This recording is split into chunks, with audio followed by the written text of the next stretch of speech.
How's it going, guys? It's me, Domo, of the Don't Talk Anime channel, here today with our weekly reaction of episode 7 of Gakkou Gurashi, or School Live. And it's been a while since I watched an episode that's really made me, just like this. Because this episode was finally, so this is episode 7, there are 12 episodes left of the series, or no, there's 12 episodes in total, and this is 7 of 12.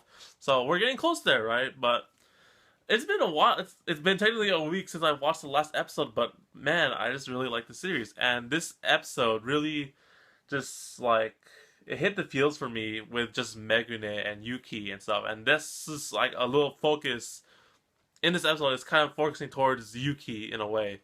So yeah, one of the things that I'm finally okay with now is that the anime is back in its place in the present time of the anime. So basically, every single episode previous to this was like a lot of flashbacks, then some present stuff. But now we're like seriously dead in the present right now. We're like, all right, all of them are assembled. We have all the backstory and this thing unfocused. Look at Megu-nee, and yeah, we are ready to go do some stuff, right?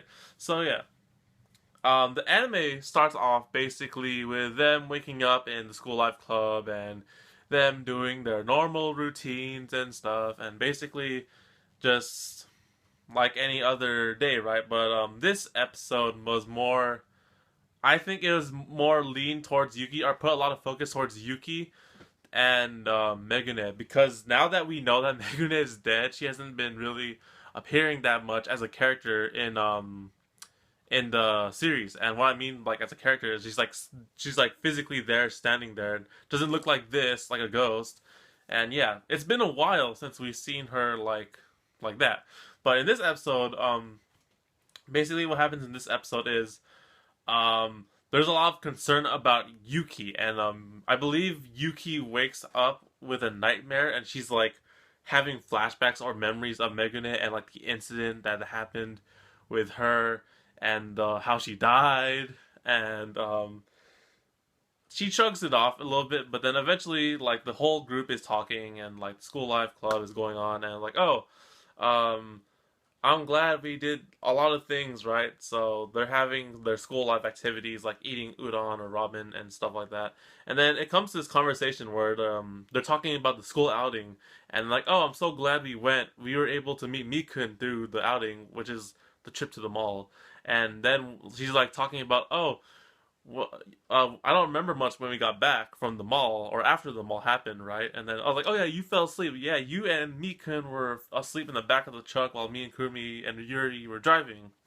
So then Yuki starts to question and is like, wait, what about Megu-nee? And then she just like starts having this flashback of all four of them, right? But then Megu-nee is not there because we now know she's dead at that point.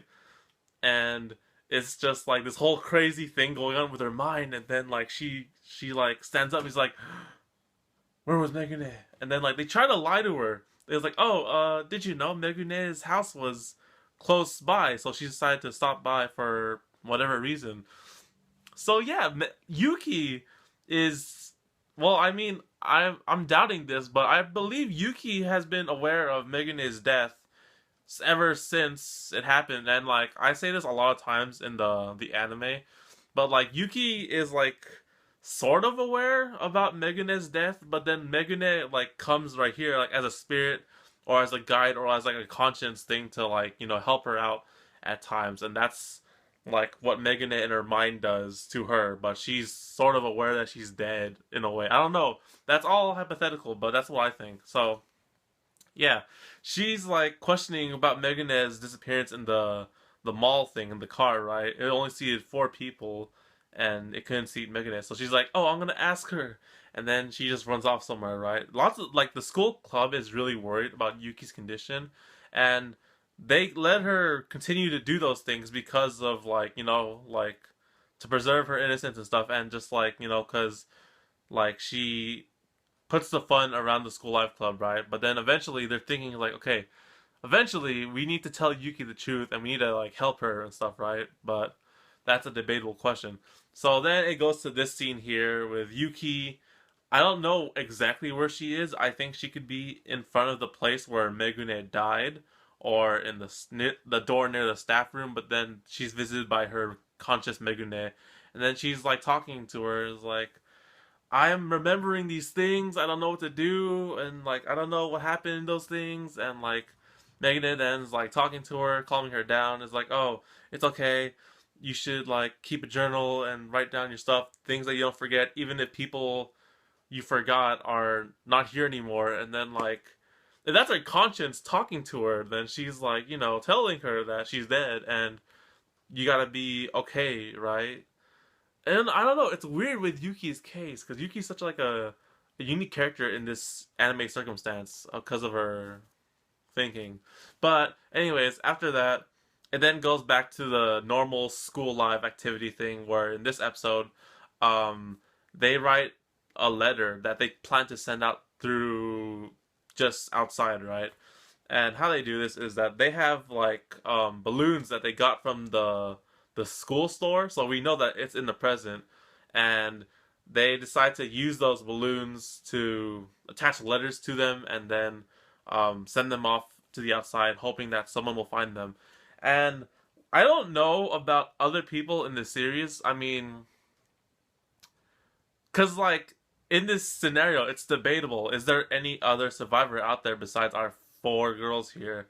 And I mean, so far, I don't really think there's anyone else out there alive. I mean, of course, there always has to be someone, but in this case, like I don't know. It's hard to see, considering that there's 12 episodes left. I highly doubt that in this anime or in the manga that they meet someone, but who knows? I haven't looked at those things yet.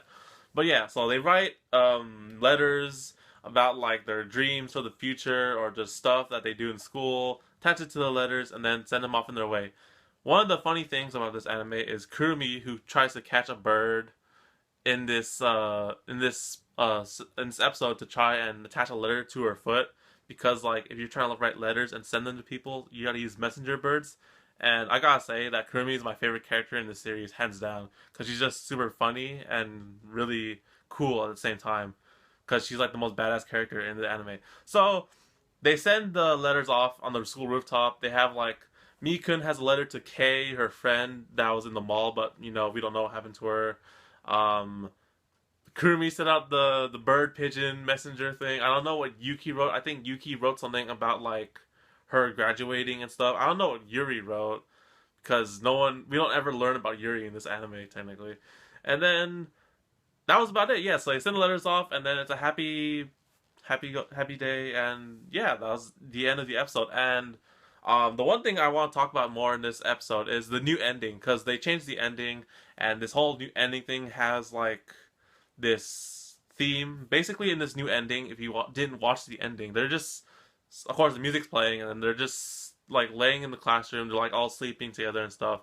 But then eventually it cuts, and then like they're all disappear from the spot that they were sleeping in, and then there's something written on the chalkboard, and that's like the only one thing that whatchamacallit, it piques my interest in this episode, because I don't know what the hell that thing's written on the chalkboard, because I can't read Japanese. If you guys can read Japanese, or you guys know what's written on that chalkboard in the ending scene, like the ending of the anime, then tell me, because that might be clues to other stuff.